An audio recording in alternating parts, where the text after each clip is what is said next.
Hey everyone, welcome to another episode of Manders Mindset. I'm your host, Amanda Russo, and I'm here today with Abrianna Canady. I think I'm Canady. Yep. pronouncing that correctly. You got it.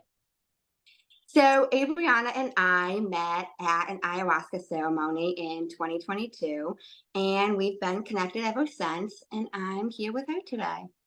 Yeah. Hey. Hi. So, first question for you. What has been one of the most impactful lessons you've learned so far in your life? Oh. Oh man. Um, Lessons. I guess I can't say like in my life, but I will say like right now, what's been coming up is like surrendering. That's been huge. Like to surrender to the ideas that I think I have for my life and just like letting things kind of fall where they may, you know? That's been a big Okay. one. And have you done anything specific to help you surrender? Um,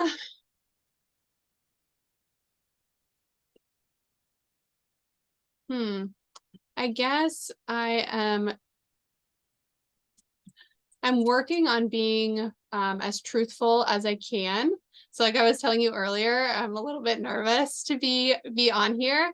Um, and I think that agreeing to do it was because that's kind of the way I'm gonna get to surrendering is by just being transparent. I love So thank you. Nice. Okay. That's awesome. Yeah. Okay. So I'm curious. I tend to ask this to a lot of podcast guests because most people, when you first meet them, will often ask, "What do you do? What do you do for a living?" And somebody said to me once, all they really want to know is what you do help me with? So ever since I've been asking people, who are you? So who is Abrianna at the core? Hmm. Yeah, I mean it's always an evolution, I think, like who I am today is probably going to be different than who I will be in 5 years or even maybe a year from now. But I think right now, um, oh, Amanda, you're killing me. Um, I think right now I just feel very protective. I feel like a protector right now. I think yeah. Okay. Yeah. A protector of yourself, of other people. Um, I think first it's probably myself. I think that's you have to always kind of be grounded in yourself. But I think also other people as well. I think I'm starting to spread a little bit, you know? No, I do. Yeah. Okay. Awesome. So I know you're a registered nurse, and I'm curious how you first got into the medical field. Yeah. So I think honestly, the nursing thing, it was kind of a safe option, it felt like. I know most people say that they had like a huge calling or all of this, but for me, it was, I wasn't exactly sure what I wanted to do. And I knew that I was pretty empathetic. So I thought that nursing would be the best choice. I didn't see any other route, which I'm grateful for. But yeah, that's kind of how I wound up in nursing. Okay. Yeah. And would you say you see other routes now? What was that? Would you say you see other routes now outside of nursing? Yeah, I'm open. Yeah, I'm doing like the doula stuff and doing some personal training. So I definitely see other routes now. I don't know. Um, yeah, I'm just kind of, like I said, I'm trying to surrender and like not think too far ahead. But right now, the doula and the personal training feels so right, you know? Okay. So, Can you explain what a doula is? oh, for sure. So a doula I say that, and then it's like hard to. So the way that I see it is, I guess the textbook version of it is a doula is an advocate for mom. She does physical support. This can be during labor and during postpartum. So during birth, I'm there with mom, giving her different comfort measures, making her feel comfortable, making sure her needs are met. That's like a huge thing, is that a lot of times during the birth, kind of in my nursing hat, I see how patients get almost forgotten about, because we're so busy working on the body that we're not working on the person.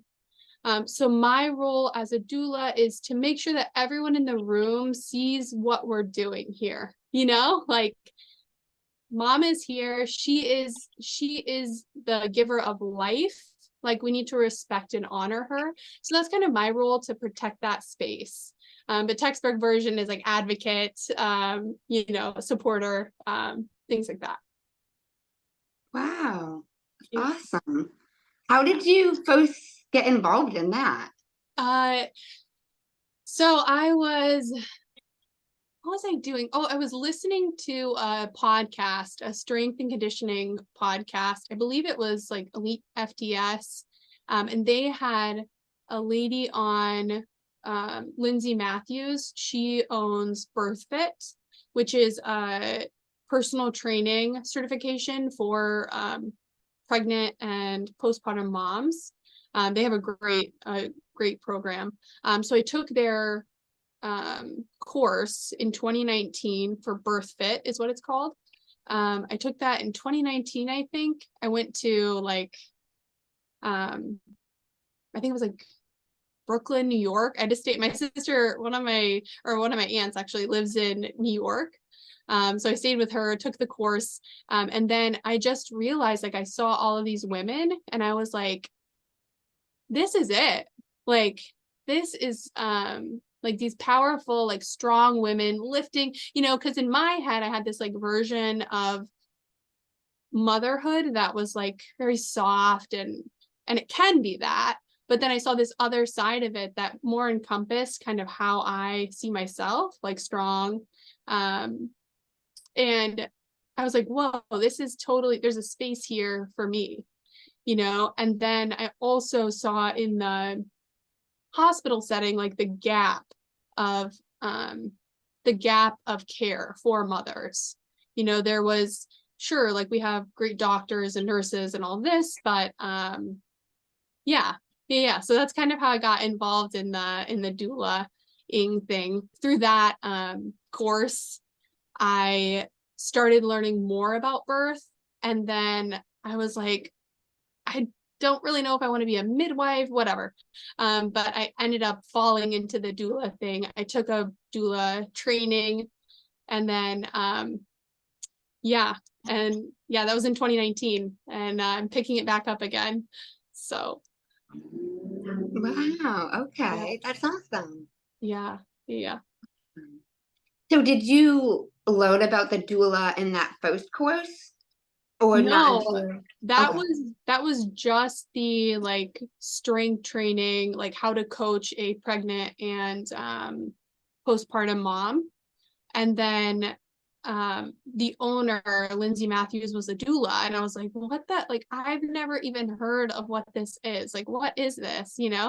And yeah, and then I just started like diving into that. Like, I would I remember I was like in the kitchen, like listening to this OB talk about like all these different interventions.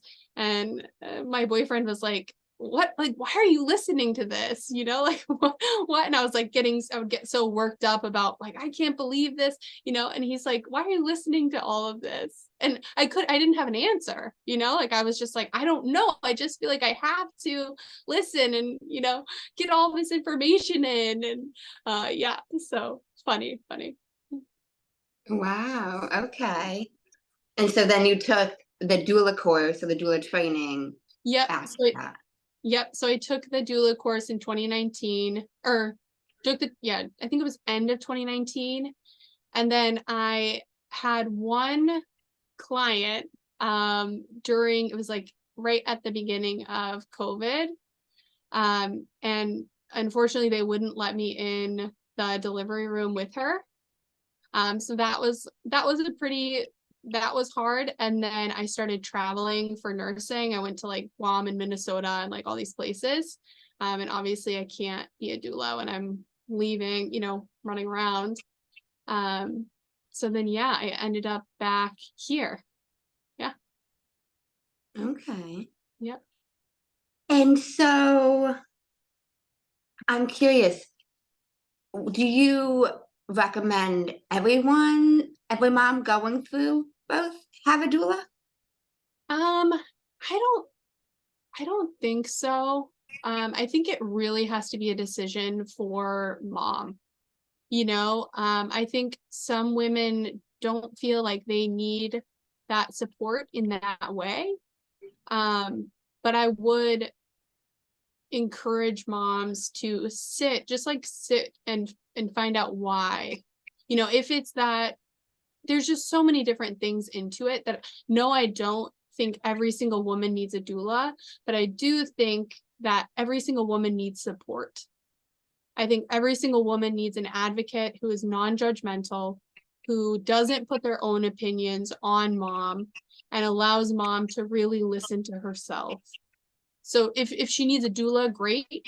But if she has someone who can fill that role, because traditionally women would give birth and they would give birth and there were all of these like midwives and like women who had had 5 children and 6 children, and they had all of this wisdom, but we've almost lost that. So it's like the OB, like he's great, but they're not trained in birth. They're trained in surgery, like that's what their training is. So we need those women, right? We need those women to like bridge that gap. So if you have a mother or a grandmother or someone who can walk you through this without putting their own biases on you, that's wonderful. That's great. But just make sure that it's somebody that you feel absolutely comfortable and safe with. Yeah, that makes sense. So would you say if they don't have that person they feel comfortable with, like a mother or a grandmother, that they likely would want a doula? I mean, I guess, yeah. I mean, I would think that everyone just needs. It's hard because it's like I do truly believe that women have the innate ability to give birth, right? She doesn't need a doula to help her give birth. Like that's not what it's about. Like you can do it on your own, but sometimes there's just that little bit of reassurance that somebody else who just knows a little bit, like like just knows a little bit, can provide you. There's some comfort there. So it's totally up to each mom. Each mom is going to make the right choice for her. But if she's wondering, should I have a doula, reach out and talk to a few, and you'll know, like once you meet a couple, like, yeah, this is for me, or yeah, this is not for me. I have a postpartum client now who absolutely did not want a doula for her birth, but knew that she wanted a doula for her postpartum. So it's different things for different people. No, that makes sense. That Yeah. makes sense. Can you discuss some of the specifics? I know I'm sure it's different mom to mom, but Yeah. some general examples of what you help them with before pregnancy, during birth, and then postpartum? Yeah. So before, for my birth clients, before birth, I have like 2 prenatal visits. It's really just like I get to know you. Like you get to know me, like we're gonna be pretty intimate. Like you've got to make sure that you can feel safe with me. And I've got to make sure that like I am the right person for you. Because we all have our own baggage, we all have all of our own stuff. Like this is literally like an interview. Like, are we gonna work well together? And I meet the partner. the first visit, and then we go through, I have like a client workbook that just kind of explains a lot of mom's options during birth. So different medications, different interventions, and we go through those after I've learned what mom's value system is. Because her value system, right, when I'm a doula and I'm coming into your space, I have all of my own opinions, right? I've got medical knowledge that, that's in my brain. I've got life that's in my brain. I've got what my mom has told me in my brain. But when I come to your birth, I am taking on your values. So I've got to get extremely clear on what it is that you want from this birth. And I'm going to advocate for you for that experience. So for some moms, it's they really want to breastfeed their baby. Like that's so important to them. So that's going to change what kind of medications we choose, and what kind of interventions we're going to lean towards or lean away from. All of those things, but it's based on what mom truly wants from this experience. And some moms are like, yeah, I want an epidural, sign me up as soon as I get in there. Okay, great. I'm going to be the first one telling the nurse that you want the epidural right now. And then I have other moms who are like, I don't want any pain medication. Great. Then we're going to come up with a plan to get you to have this baby without pain medication. It's whatever you want, you know? So getting clear on their values and going through the interventions is the first visits. We get into some positions during birth, like I don't know how deep you want me to go into this. You can go as deep as you want to go. Okay. Okay. So there's different positions in labor that help open up the pelvis. So I try to put mom into those positions. So when it's not brand new, because like when she's giving birth, I don't want to be like, oh, let's get you into squat, and she's like, I don't know how I'm going to do this. So I try to do all of those positions, at least run through them with her and her partner, and include her partner so he knows where he can help. Because that's like the biggest thing for dads is like I was saying before, like traditionally women were the ones providing the care for mom, and now society has changed, right?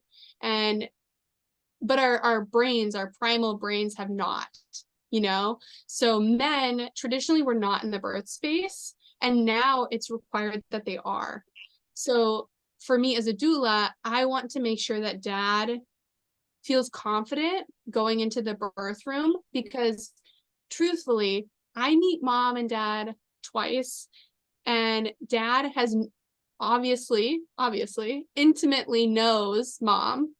So he's going to pick up on her cues before I probably will, and before the nurses will. So he is such an important part of this, that it's so important for me to like include him into that too. So those are the first two visits.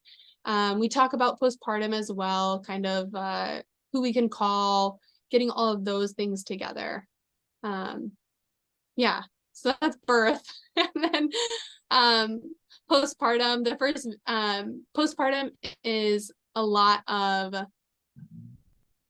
again, I take on mom's values, and when I go into the house, it's so much about finding out what's working for mom, what isn't, what's working for baby, what isn't, trial and error, because I think we've been sold this this lie that like every house has to operate like there's some like perfect mother up there that we have to attain to and get there, and that's not the case, right? What works for you, what works for your family, and let's like figure it out. So that's kind of my approach to postpartum. Yeah. Okay. I like that you approach like each mom and each family by like a case by case, not case, but like each individual, yeah, individual basis, because it is all different.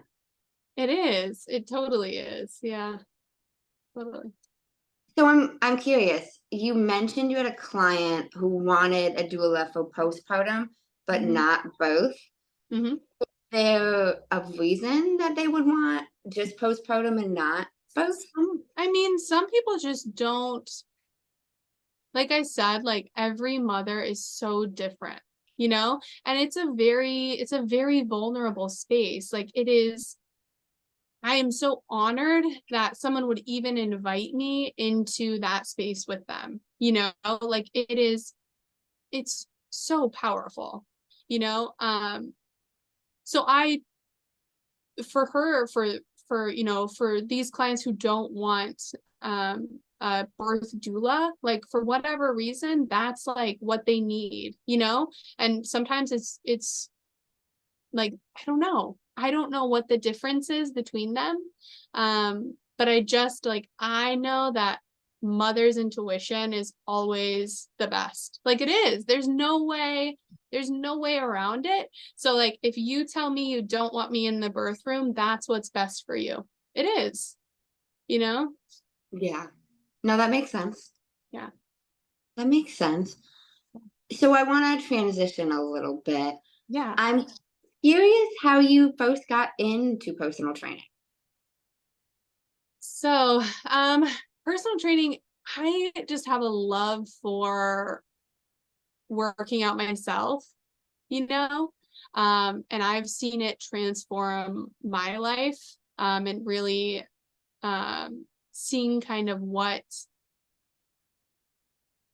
not even like test my limits, which I think I did in my earlier years. Like I was like, you know, out to prove something, you know? And now I'm slowly transitioning into just like respecting my body and like teetering that line of like what is too much, what's not enough, and like what is just enough. That like more moderation. Um, and it's just given me so much with like consistency, dedication, seeing the growth in myself. Um, that I've had a few family members and friends kind of reach out for programs. Um, yeah, it's been an incredible tool. So that's kind of how I got started with that. How long have you been working out for? Um, since I was in, I think, seventh grade. Oh, So yeah, wow. however long that was. I'm 29 now. Wow. Okay. Yeah. And when did you start training people? So the training is really new. I like that's part of my dream, which like me trying to surrender, haha. You know, that's part of my dream is to like offer personal training just because it is such it's just a tool. Like I don't think anyone who gives birth um needs to train, but I think it is like a reminder that like things are temporary, right? Like when you're in the bottom of a back squat, like it doesn't last forever. So I think that it's like a beautiful reminder, like I can do this.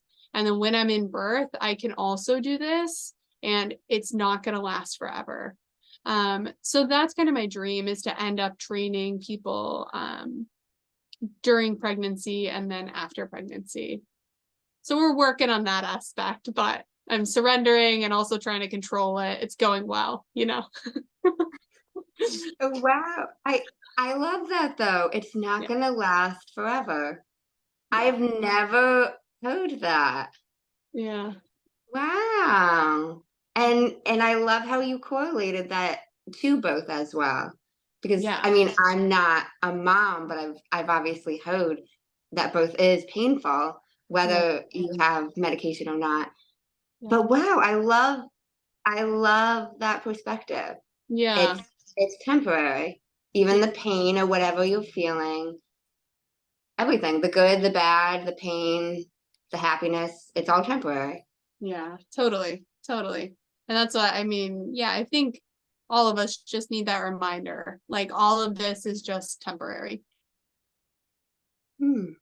Wow. Love that. Love Yeah. that. Okay. So if I want to switch back a little bit to the doula. Okay. If, if a mom was curious or was interested in getting a doula, how would you suggest she go about finding one? I think the best way is to chat with family or friends and see if they've had a doula and what their experience is. Um, just like with anything else, there's, you know, I don't want to say good and bad, but there are people that you're going to align with, and there are people that you're not going to align with. Um, so if you have a close family member or friend who can point you in the direction, you can at least get like linked into that. And I know the people, like the other doulas that I know, like we understand that I'm not going to align with everybody. I'm not for everybody. That's totally fine. But I've got a network of gals that I think are incredible. And we're all so different, like, with the training, I take it very seriously. And then there's an older woman. I don't want to say older. She might, sorry, Val. There's another doula who is just so nurturing, like absolutely so nurturing. I want her as a doula. So I think getting linked in, because even if that person is not the person for you, they likely do the same thing and can connect you to someone that might be a better fit. But if you don't know anyone, there's a website called doulamatch.com, and you can see people in your area that are in their availability. So Oh, I didn't even know that was a yeah, thing. yeah, it's kind of nice. I got my profile up a couple weeks ago. I'm feeling so official. Oh, and so like anybody who searches in your area for a doula can find you? Yep. And then like I think it lists the prices and availability there. Wow, that's cool. Yeah. And I you can know also, that. if you find a doula, I would just like stalk them like on their social media feeds and see like, does this person align with my values? Are they, because yeah, I think we have social media. Might as well freaking use it. That is so true. That Yeah. is very true. Yeah. So are you still working as a nurse right now? Yes. Yep. I am. I work in an emergency room. I do the travel thing, so I do 3-month contracts at different places. But yeah, working as a nurse for now. And how is that while also being a doula? Do you notice like any conflict with it? Do you notice a difference from before when you weren't a doula? Um, yeah, it is. It's actually getting harder for me to go back to the hospital, because I can't. I just see the body as a whole system. And in the medical system, it is we portion out different pieces, like when I have a patient who comes in and their blood pressure is sky high, right? If I tell them like, oh, your blood pressure is high, it's going to make their blood pressure go even higher, right? Older nurses know this stuff. They do. They're like, I remember there was a nurse at the first ER job that I worked at, and she she told the patient, she like turned the monitor and she's like, don't look at that. Don't look at it. And then she came back 10 minutes later, checked his blood pressure, and it was lower. So the emergency room, and with like the breath work stuff, like how transformative that kind of stuff is.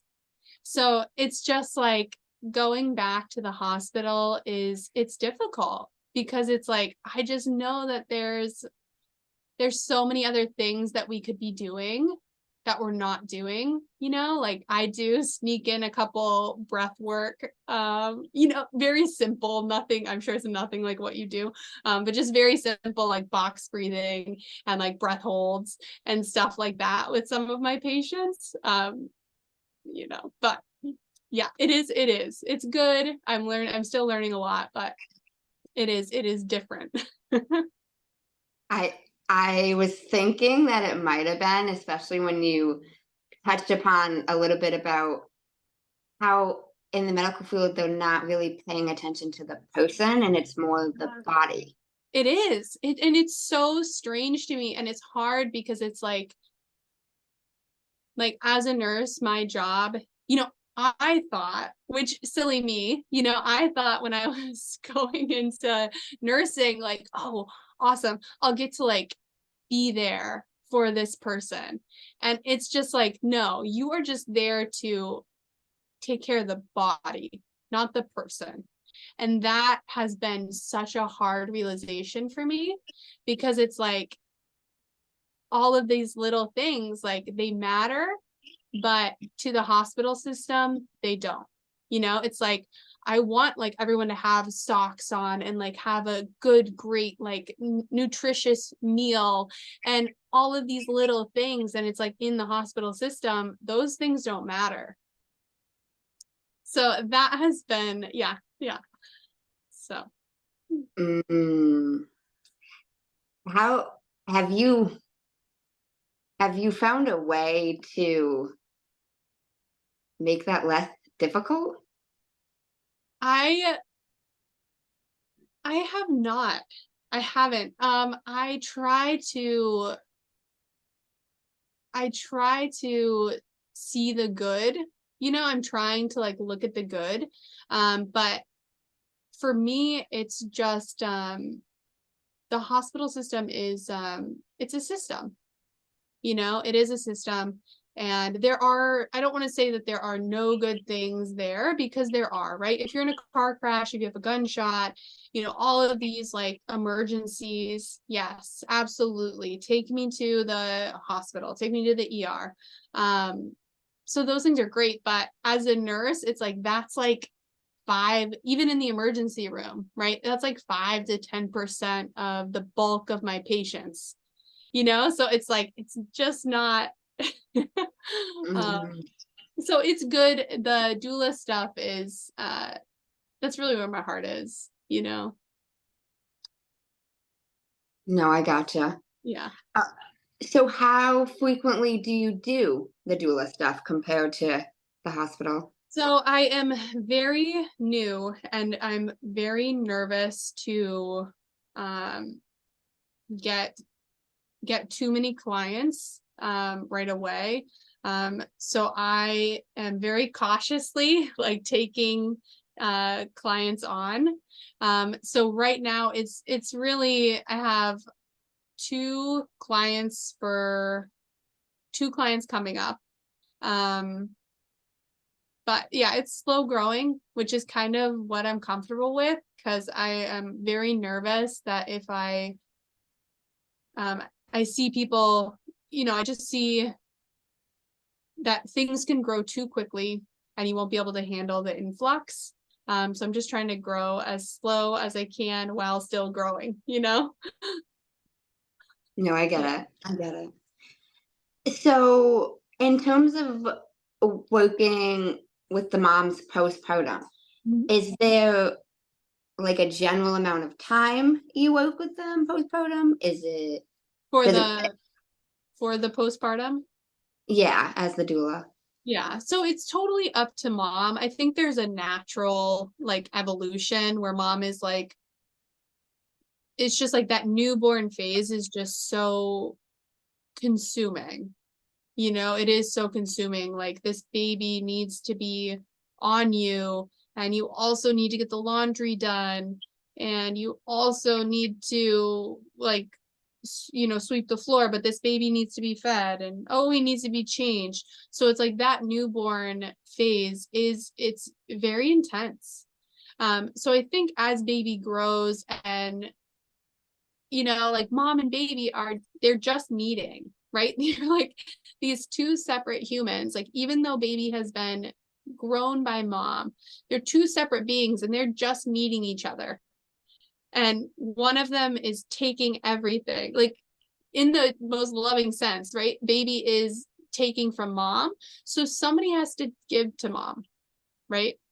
But there is a natural evolution. There is a natural evolution where I think it just eventually dissolves, usually like 6 months, I would guess. Yeah, it's totally dependent on what mom needs.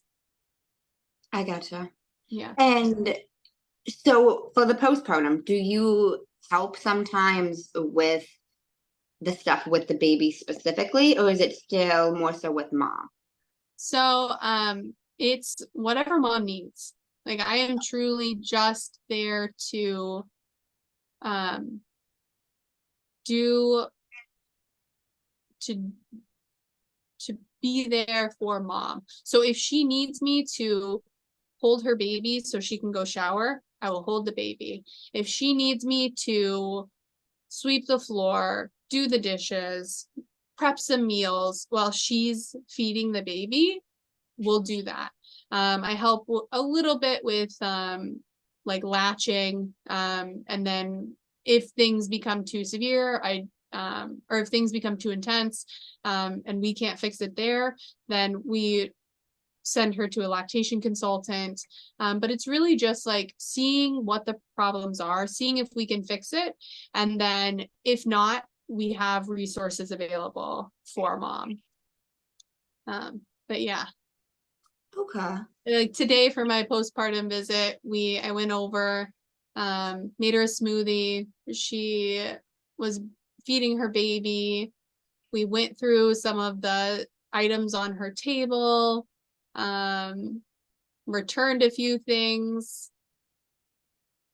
I held the baby, she did some laundry. It's just like that kind of like, we're gonna make this work together, kind of thing. Like two, yeah, yeah.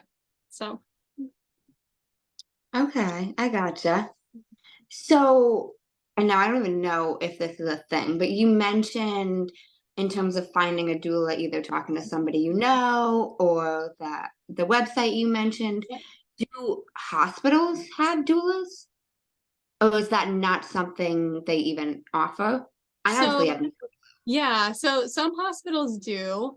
Um, it's so funny you mentioned this. I just made a post on this on Instagram. So yeah, so some hospitals do. My only like word of advice about that is that when you like, we're all just human, so when you go to a hospital, let me just hospitals don't love doulas. Okay. They don't love them. Because when you're in the hospital, like, I'm trying to like break myself of this, but when you're in the hospital system, like, it just makes your life so much easier if the patient just agrees, right? It does. Like, I can't help it. Like, the patient comes in and I'm like, I'm so systematized now that I'm like, let's get undressed, let's get the IV in, and in the ER, like in the emergency room, that makes sense, right? Like, that makes total sense because it's like, I don't know what's wrong with you. We've got to hurry up and get you like undressed because who knows what could be happening. That makes sense. In birth, that does not make sense. It's a natural process, right? Like, could you imagine if for whatever reason, we started going to the hospital for pooping, right? Every time you had to poop, you had to go to the hospital, right? Could you imagine if you went in there and they're like, you've got to get undressed, we've got to put in an IV, you got to do this, and oh, by the way, you need to poop in front of 10 people. Like, it would not go well. Everyone would be constipated, you know? So, so the getting back to the doulas in the hospital, um, a hospital is a great system. They push people through during your birth, depending on your values and your goals, that may not align with what you want, right? If you want if you want to be able to breastfeed your baby, that may reduce the amount of medications that you're willing to take. Okay. And understanding that the hospital wants to, for whatever reason, they want to push people in and out. Understanding that doulas in the hospital setting are being paid by the hospital. So we have patient advocates, and as much as they're great people, they're lovely, absolutely lovely, they're getting paid from the hospital. So at the end of the day, when push comes to shove, right? And like, I've never once had a patient advocate argue with me, right? All they're doing, and this is my opinion, I could be totally off base, but what I see the patient advocates doing is smoothing things over with the patient and not actually getting what the patient wants or what the patient is asking or what the patient is requesting. So my fear with hospital doulas is I worry that that will be the case, is that because the doulas are employed, their loyalty lies with the hospital. And I believe that the loyalty has to be with the mother. To be a true advocate, your loyalty has to be with the mother. It can't be with the hospital. But again, if mom feels comfortable and she meets a doula at the hospital who is lovely and she feels comfortable, absolutely do that. I'm not saying that. I'm just saying that just have that in the back of your mind. So. No, that makes a lot of sense.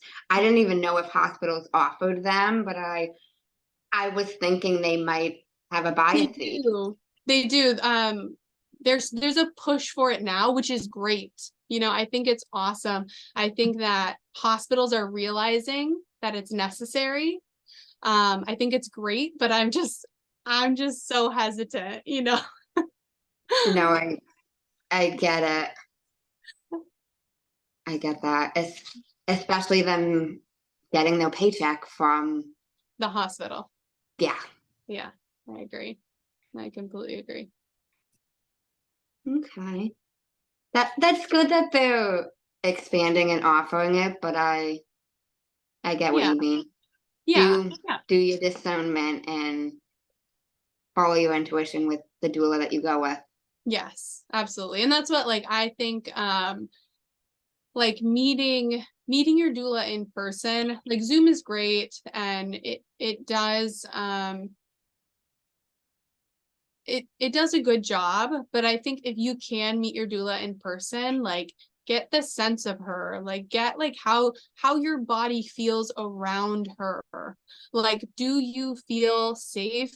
Do you feel, because that is so important. When you're around somebody and you're like, ooh, I don't know if I feel, and it's nothing against that other person. It's just your energies are just different, so if you could get around them, go to a coffee shop or something.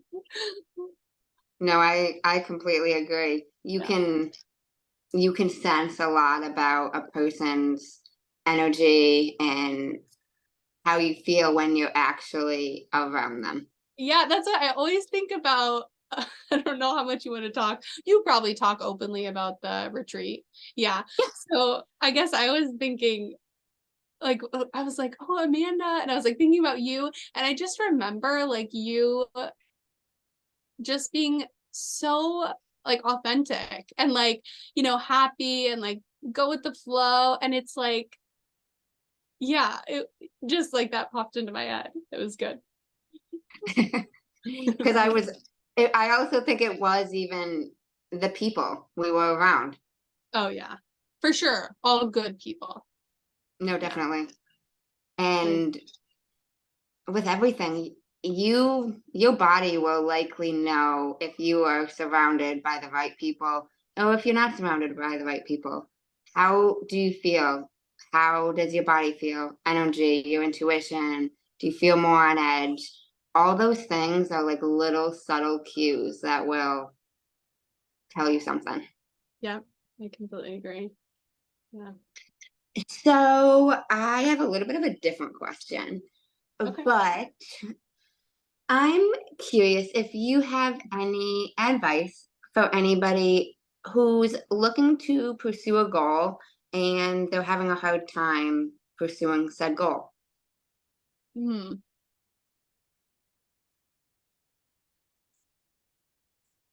There's so many questions.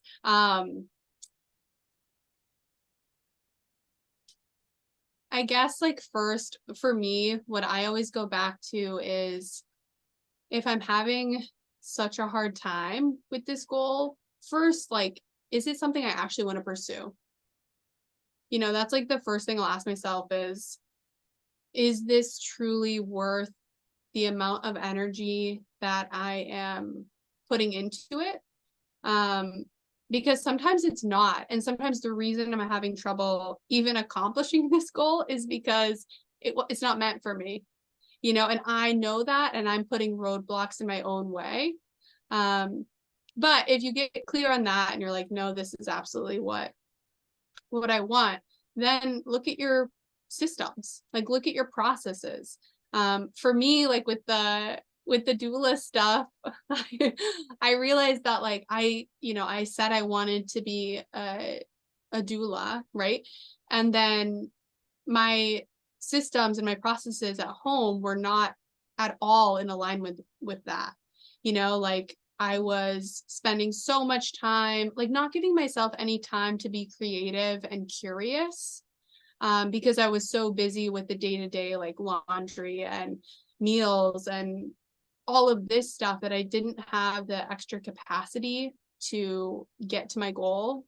So I cleaned up my systems at home and things smooth, I mean, I'm human and I'm working on it, but it's so much easier when you have the right systems in place if your goal is actually what you want.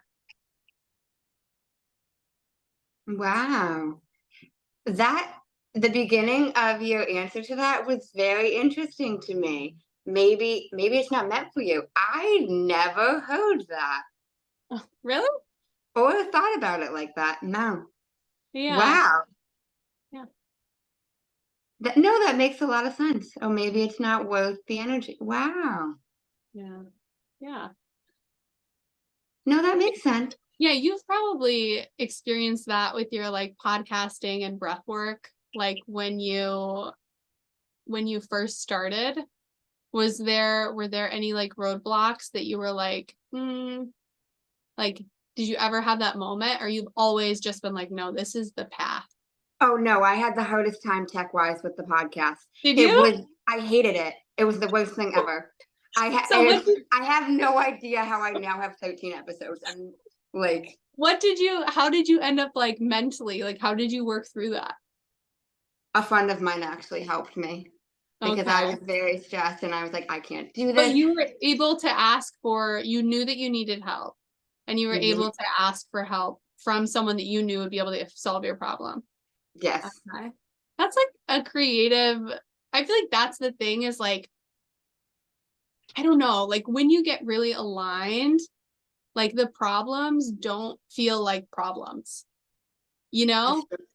Like when I'm really like, it doesn't feel like a problem. It's just like, oh, we just have to deal with this, you know? But No, that's true. is that That's true for like you? no, yeah, because I had done a lot of research and like Google tells you how to start a podcast. That did not help me. And then I had my friend explain it to me over the phone. That did not help me because Yeah.